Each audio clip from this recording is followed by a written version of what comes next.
La technologie et les innovations font partie des outils essentiels de l'ère moderne et représentent une force vitale pour l'avancement du développement social, économique, politique et culturel. Les technologies numériques deviennent des outils essentiels dans le paysage de l'apprentissage virtuel. Elles entraînent de profondes évolutions dans le contenu et la nature de l'apprentissage, du travail et des compétences nécessaires à leur exécution. Les technologies émergentes sont en mesure d'aider à concrétiser un grand nombre des objectifs de développement durable et de contribuer fortement à l'amélioration du bien-être, de l'éducation, de la santé et des moyens de subsistance de l'humanité.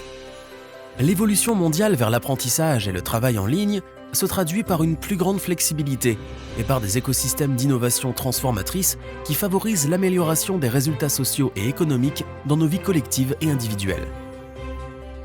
Pourtant, en dépit de son impact mondial, les inégalités de genre en matière d'alphabétisation, de compétences et d'accès au numérique ne cessent de se creuser, notamment dans les pays en développement, perpétuant ainsi les inégalités existantes. Il est essentiel, pour le bien-être de tous les citoyens et la promotion d'une société équitable et prospère, de s'attaquer aux obstacles à l'accès, à l'accessibilité financière, au manque d'éducation, ainsi qu'aux préjugés conscients et inconscients et aux normes socio-culturelles qui limitent les possibilités de bénéficier de la transformation numérique. Alors, comment faire en sorte de ne laisser personne de côté à l'ère de la transformation numérique ? Comment faire en sorte que l'innovation et la technologie soient inclusives, accessibles, qu'elles soient une force en faveur du bien commun et qu'elles transforment le genre dès sa conception ? Comment tirer parti du potentiel de transformation de la technologie pour soutenir la justice, la prospérité et la paix ? Une approche axée sur la justice permettrait de garantir que les services numériques sont universels, abordables, dignes de confiance, éthiques et sensibles à la dimension de genre afin de garantir un accès sans entrave, la sécurité, l'autonomie et la dignité de tous, renforçant ainsi les fondements de la solidarité mondiale et de la citoyenneté numérique. Une perspective de genre nous permet de mieux comprendre les problèmes sous-jacents auxquels les femmes et les hommes sont confrontés dans l'accès et l'utilisation des technologies numériques émergentes, dans des contextes formels et informels, et nous permet d'utiliser des méthodologies tenant compte de la dimension de genre dans la conception, la mise en œuvre, le suivi et l'évaluation des politiques et des programmes. Tout comme l'éducation est un droit humain fondamental et une source inégalée d'autonomisation, l'innovation technologique devrait également permettre à chacun, y compris aux femmes et aux filles, d'acquérir les connaissances, la sensibilisation et les compétences nécessaires pour tirer parti de la connectivité en vue d'une autonomisation économique et sociale. Les stratégies et les actions doivent donc se concentrer non seulement sur le changement de perception de la place des femmes et des filles dans la transformation numérique, mais aussi sur son impact plus large sur notre vie sociale, économique et politique.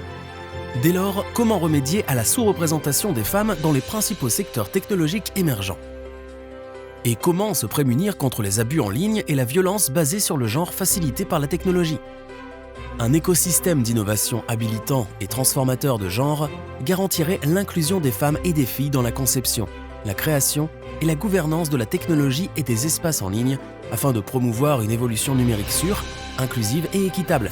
et de récolter les avantages de la technologie pour soutenir le bien-être durable d'une manière propice à l'unité mondiale et à la citoyenneté numérique. Les femmes et les jeunes filles doivent être formées aux sciences, à la technologie,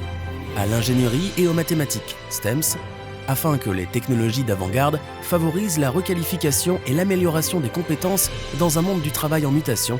et servent et soutiennent les femmes et les jeunes filles dans le monde numérique. Les femmes et les jeunes filles doivent être habilitées en tant que dirigeantes à promouvoir des politiques et des législations numériques favorables à l'égalité de genre afin de combler les lacunes et les limites des cadres juridiques et de l'application de la loi et de se prémunir contre les abus en ligne et les pratiques discriminatoires dans le domaine numérique. La capacité d'entreprendre des filles doit être encouragée pour soutenir l'investissement dans la filière des talents numériques afin d'améliorer les possibilités d'emploi des femmes et des filles dans l'économie numérique. La pédagogie et les programmes d'études doivent favoriser la technologie, l'innovation et les services numériques afin de faciliter l'entrée des femmes et des filles sur le marché numérique, dans des secteurs à forte croissance tels que l'informatique, la biotechnologie et l'ingénierie. Une approche intersectionnelle et multidimensionnelle de l'apprentissage et de l'éducation garantirait l'application de normes équitables lors de l'examen des avantages et des inconvénients des produits, des services et des infrastructures. et favoriserait l'émergence de solutions innovantes qui encouragent l'équité sociale et la durabilité environnementale. La technologie numérique doit être régie comme un bien commun mondial afin de protéger les droits de l'homme. Liberté d'expression, absence de discrimination, droit à la vie privée, protection des données et démocratie, et servir de moyen de faire progresser l'humanité vers la paix et la prospérité mondiale.